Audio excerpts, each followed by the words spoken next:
অধীর চৌধুরী এবং মোহাম্মদ সেলিমদের এই সেটিং তত্ত্ব মানুষ তো শুনেছে অতীত, মানুষ অনেক চিন্তা করেছে, তারপরে বিধানসভায় শূন্য করে দিয়েছে। ধূপগুড়ির উপনির্বাচন থেকেও যদি অধীর চৌধুরীরা শিক্ষা না নিতে পারে তাহলে তো কিছু করার নেই। আর এই একই ধরনের বক্তব্য তারা মধ্যপ্রদেশ, রাজস্থান, ছত্তিশগড়ে রেখেছিলেন। সেখানে মানুষ কি করেছে? কংগ্রেস তো ভাঙছে, এটা জীবন্ত জীবাশ্ম হয়ে যাচ্ছে ধীরে ধীরে। অধীর চৌধুরী এবং মোহাম্মদ সেলিমদের এই সেটিং তত্ত্ব মানুষ তো শুনেছে অতীত, মানুষ অনেক চিন্তা করেছে, তারপরে বিধানসভায় শূন্য করে দিয়েছে। ধূপগুড়ির উপনির্বাচন থেকেও যদি অধীর চৌধুরীরা শিক্ষা না নিতে পারে তাহলে তো কিছু করার নেই। আর এই একই ধরনের বক্তব্য তারা মধ্যপ্রদেশ, রাজস্থান, ছত্তিশগড়ে রেখেছিলেন। সেখানে মানুষ কি করেছে? কংগ্রেস তো ভাঙছে, এটা জীবন্ত জীবাশ্ম হয়ে যাচ্ছে ধীরে ধীরে। বদলে গেছে মতটা, পাল্টে গেছে পথটা। একদিন যে মমতা বন্দ্যোপাধ্যায় মানুষের পাশে দাঁড়াতেন নিজের জীবনের ঝুঁকি নিয়ে, আজকে সেই মমতা বন্দ্যোপাধ্যায়ের দিকে তাকিয়ে সেই মানুষেরা বলছেন তুমি আর নেই সে তুমি। বিজেপি তো কোনো আন্দোলন করতে যায়নি, বিজেপি তো যাচ্ছিল মানুষের সঙ্গে দেখা করতে। আন্দোলন হলে প্রশাসন কি করে সেটা জানা নেই। মমতা বন্দ্যোপাধ্যায়কে কি এখন আন্দোলন শেখাতে হবে মানুষের? এর থেকে দুর্ভাগ্যজনক অবস্থা কি হতে পারে? হাতরাসে কি ঘটেছিল? যারা করেছিল তারা শাস্তি পেয়েছে কি পায়নি? কোনো প্রশংসনীয় ঘটনা তো এগুলো নয়। আপনি কৃষক আন্দোলনের নামে ভারতের পার্লামেন্টের দিকে ছুটে যাবেন, সেটাকে আক্রমণ করবে, তাকে প্রতিহত করা হবে না? হয়েছে, কেউ কাউকে আটায়নি, ওরা ওটাকে আন্দোলন বলে না। দিল্লিতে ওরা যেটা করতে গিয়েছিলেন সেটা এক ধরনের রাজনৈতিক রূপচর্চা। ওই তো কারোর পার্স হারিয়ে গেল, কারোর জুতো হারিয়ে গেল, সবাই বাড়ি চলে এলেন। নতুন মমতা বন্দ্যোপাধ্যায় অবশ্য এ ধরনের আন্দোলন করেননি। নতুন তৃণমূলের নেতারা এ ধরনের আন্দোলন শেখাতে চাইছেন মানুষকে। এইসব নিয়ে মানুষ কোনো ভাবিত নয়। সুকান্ত মজুমদার পা পিছলে পড়ে গেলেন, পুলিশ কি করছিল? 144 ছিল তো সন্দেশখালীর ভেতরে 19টা জায়গায়। টাকিতে কি কারণে এত পুলিশ ডিপ্লয়মেন্ট হয়েছিল? কোন সন্ত্রাসবাদীকে ধরার জন্য নাকি? দেখুন, জাতীয় মহিলা কমিশন তারা যেটা দেখেছেন সেটা তারা বলবেন, সেটা আমাদের বিষয় নয়। আমরা রাজনৈতিক দল, আমরা রাজনীতি করছি এবং আমরা যেটা আমাদের মনে হচ্ছে সেটা মানুষকে বলেছি। এখন সংবাদ মাধ্যম সেখানে আছে, ওখানকার মহিলাদের কথাবার্তাও মানুষ শুনেছে। আবার তার বিরুদ্ধ মত তৃণমূলের পক্ষ থেকে তৃণমূল কিভাবে মহিলাদের আক্রমণ করছেন, সমালোচনা করছেন, সেটাও মানুষ শুনেছে। এবং ঘটনা কি ঘটছে, তার পারম্পর্যটা কি, সেটা মানুষ বিচার করছে। সবকটা দেখে শুনে যেটা ঠিক মনে হবে মানুষ সেটাই করবে। গণতন্ত্রের শেষ কথা বলে মানুষ।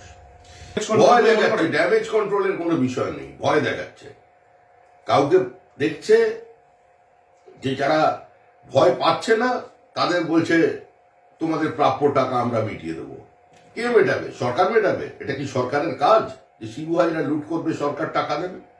এই কোনো কিছুর সমস্যায় তৃণমূল কংগ্রেস করতে পারবে না।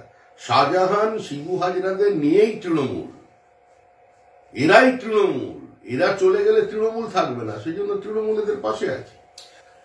দেখুন, সার্বিকভাবে পশ্চিমবঙ্গে আইনের শাসন নেই। এখানে সংবিধান ভুলুণ্ঠিত হয়ে গেছে, মানুষের সাংবিধানিক অধিকারগুলোকে কেড়ে নেওয়া হয়েছে, গণতান্ত্রিক ব্যবস্থাকে ধ্বংস করা হয়েছে, গণতন্ত্রের বেশ কিছু স্তম্ভ, বিচার ব্যবস্থা আক্রান্ত, সংবাদ মাধ্যম আক্রান্ত। এই অবস্থার মধ্যে দাঁড়িয়ে যখন পুরো যুক্তরাষ্ট্রীয় ব্যবস্থাটাকে তৃণমূল অস্বীকার করে একটা স্বাধীন রাজতন্ত্র প্রায় প্রতিষ্ঠা করে ফেলেছে, তখন মানুষ তো আইনের উপরে ভরসা করে, আদালতের উপর তাদের আস্থা আছে, তারা আইনের পথে যাচ্ছে। হাইকোর্টের অবজারভেশন ছিল যে আরো ভেবে চিন্তে পুরো পরিস্থিতির পর্যালোচনা করে তবে 144 ধারা লাগু করা হোক। মানে পরোক্ষভাবে মহামান্য আদালত 144 ধারার জারির পক্ষে ছিলেন না। সুতরাং হাইকোর্টের অবস্থানকে, হাইকোর্টের নির্দেশকে এড়িয়ে যাওয়ার জন্য পুরোটাকে তুলে নিয়ে তারপরে 19টা জায়গায় ছোট ছোট 144 করে দিয়ে কার্যত গ্রামগুলোকে, দ্বীপগুলোকে অবরুদ্ধ করে দিলে। তো স্বাভাবিকভাবে আইনি প্রক্রিয়া, আইনকে অস্বীকার করছে, আইনের ফাঁক খুঁজছে, তার জন্যই মামলা করেছেন বিরোধী দলনেতা। তৃণমূল কংগ্রেসের কোনো অবস্থানের কোনো বিশ্বাসযোগ্যতাই মানুষের কাছে নেই। মানুষ তৃণমূল কংগ্রেসকে প্রত্যাখ্যান করেছে, প্রত্যাখ্যান করতে চলেছে। সেটা শুরু হয়েছে গত পঞ্চায়েত নির্বাচন থেকে। দোর্দণ্ড প্রতাপ তৃণমূল কংগ্রেস হাজার হাজার পুলিশ বাহিনী নিয়ে গিয়েও তারা গ্রামের ভিতরে ঢুকতে পারেননি দিদির রক্ষা কবচ দিয়ে। তৃণমূল মানুষ থেকে বিচ্ছিন্ন হয়েছে। তৃণমূলের কোন নেতা কি বলছেন আর কোন নেতা কি করবেন এটা নিয়ে মানুষ কোনোভাবেই আর উৎসাহ দেখাচ্ছে না। বিচার বিভাগে তদন্ত করুন না, তদন্ত বসান।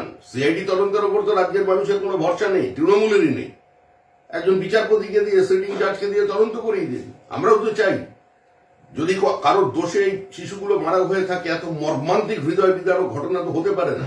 এটাকে নিয়ে রাজনীতি হোক বিভাজনের, এটা কাম্য নয়। একটা দুর্ঘটনা নিয়ে রাজনীতি, কিন্তু কেন দুর্ঘটনা হয়েছে সেটা জানা দরকার। এই দাবি আমাদেরও দাবি। উনি চলে যান না।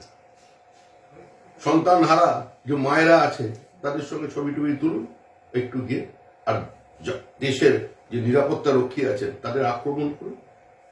তৃণমূল কংগ্রেস তো এই জায়গায় পৌঁছে গিয়েছে। আমরা চাই এই শোক সন্তপ্ত পরিবার এর পাশে দাঁড়াক। কার গাফিলতে এত বড় দুর্ঘটনা, 4টি শিশু মারা গেছে, সাধারণ ব্যাপার নয়, সেটা তদন্ত করে দেখা হোক। আরে মানুষের কাছে টাকা পৌঁছন, বার্তা পৌঁছলে কি হবে? ভাষণে তো পেট ভরবে না। উনুনের উপরে হাড়ি চাপিয়ে জল দিয়ে, আর যদি সামনে বলেন কেন্দ্রের বঞ্চনা, কেন্দ্রের বঞ্চনা, কেন্দ্রের বঞ্চনা, ওর মধ্যে চাল চলে আসবে না।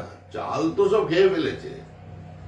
20,000 কোটি তো একটা জায়গা দিয়ে পাস হয়ে গেছে, ফরেক্স কোম্পানি দিয়ে বিদেশে। কয়েক লক্ষ কোটি টাকার মানুষের খাবারেরা খেয়েছে।